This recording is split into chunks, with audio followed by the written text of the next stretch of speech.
சித்தர்கள் அப்படின்னு சொல்லிட்டு சில சித்து பிடித்தவர்களை கூட நம்ம இந்த மக்கள் வந்து எப்படி இருக்காங்கன்னா, எதை தின்னா பித்தம் தெளியுன்ற கான்செப்ட்ல அவங்கள கும்பிடுறதா இருக்கட்டும், இல்ல அவங்க உணவு அருந்தின அந்த எச்சில இவங்க சாப்பிட்றதா இருக்கட்டும், இந்த மாதிரியான விஷயங்கள் எல்லாம் பண்றாங்க.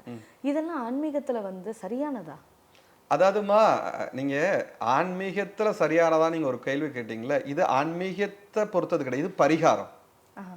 இப்போ மக்கள் வந்து என்னன்னு கேட்டீங்கன்னா, ஒ சித்தர்கள் என்றால் அவர்கள்ட்ட சில அபூர்வ சக்தி இருக்கும். அந்த அபூர்வ சக்தி மூலம் தன்னுடைய பொருளியல சரிப்படுத்த முடியும். என் வாழ்க்கையில இருக்கக்கூடிய கஷ்டங்கள வந்து சரி பண்ண முடியும் அப்படின்ட்டு கடவுள்கிட்ட என்ன கேட்க போறாங்களோ, அத தான் இங்கேயும் கேட்கறாங்க.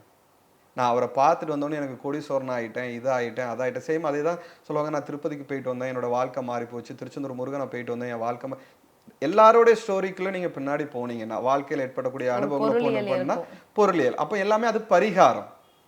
இந்த சித்தர்கள நிலைய பொறுத்தவரைக்கும், இந்த பரிகாரத்த தேடி வரவர்களுக்கு வந்து சித்தர்கள் வந்து காட்சியே குடுக்க மாட்டாங்க. இவங்க பார்த்தது அவர்களாகவே இருக்காது.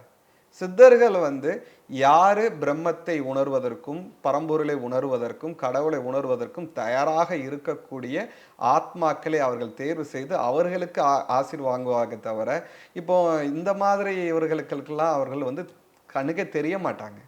இவர்கள் சொல்றதெல்லாம் ஒரு சாதாரண ஒரு மானிடர்களாக தான் இருப்பாங்களே தவிர, அவர்கள் சித்தர்களாக இருக்க வாய்ப்பு இல்லம்மா. அதே மாதிரி இன்னும் ஒரு விஷயம் என்ன அப்படின்னா, இப்ப இமயமலை அப்படின்னு எடுத்துக்கிட்டா அங்க பாபாஜி இருந்தாரு.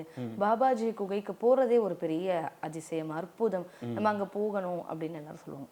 பாபாஜி நம்ம தமிழ்நாட்டுல இருந்து தான் இமயமலைக்கு போனாரு. இங்க கடலூர் பக்கத்துல தான் அவர் வாழ்ந்த இடம் இருக்குன்னு பலருக்கும் தெரியாது. இமயமலைக்கு போனாதான் பாபாஜியினுடைய அருள் கிடைக்குமா? அதாவதுமா, அ இமயமலைக்கு போனாலோ, இல்லன்னா நீங்க கடலூர்ல அவர் பிறந்ததாக சொல்றீங்க. எனக்கு அது சரியான விவரம் தெரியல. அங்க போனாலும் தான் அவரோட அருள் கிடைக்குமான்னு கேட்டா, கண்டிப்பா கிடைக்கவே கிடைக்காது. ஓ. அருள்ங்கிறது அவரு தொட்ட பாதைகள் இருக்கு பார்த்தீங்களாம்மா? அவரு பாபாஜி அந்த பரம்பொருள தொடுவதற்கான பயணங்கள மேற்கொண்டிருப்பார்கள்ல, அந்த பயணத்தை நீங்கள் மேற்கொள்ள ஆரம்பித்தீங்கன்னா, நீங்க இமயமலைக்கும் போக தேவையில்ல, கடலூருக்கும் போக தேவையில்ல. அவரு உங்க பக்கத்துல தான் இருப்பாரு. ம். நீங்க எதுவாக இருக்கணும். நீங்க வந்து அங்க போயிட்டு வந்தேன்னா, எனக்கு என்னோட கடன் தீரும்னா, நீங்க அதுக்கெல்லாம் பாபா இறங்கிலாம் வர முடியாது. ஏன்னா, அது அவருடைய நோக்கமும் அல்ல. ஆனா, நீங்க பாபா பயணித்த, அவரு அடைந்த அந்த ஞானத்தையும், அவரு அடைந்த அந்த பரம்பொருளையும் நீங்க தயாராயிட்டீங்கன்னா, நீங்க இவ்வளோ தூரம்லாம் பயணம் பண்ண வேண்டிய அவசியம் இல்ல. பாபா பல ரூபங்கள்ல வந்து உங்க கூடயே இருந்து உங்களுக்கு வழிகாட்ட ஆரம்பிச்சுரும். பாபா அடைந்த பாதையை யாரு தொடங்க தயாரா இருக்கிறாங்களோ, அவங்களுக்கு அவருடைய ஆசீர்வாதம் கிடைக்கும். அதுக்கு நீங்க இமயமலைக்குலாம் போக வேண்டாம்.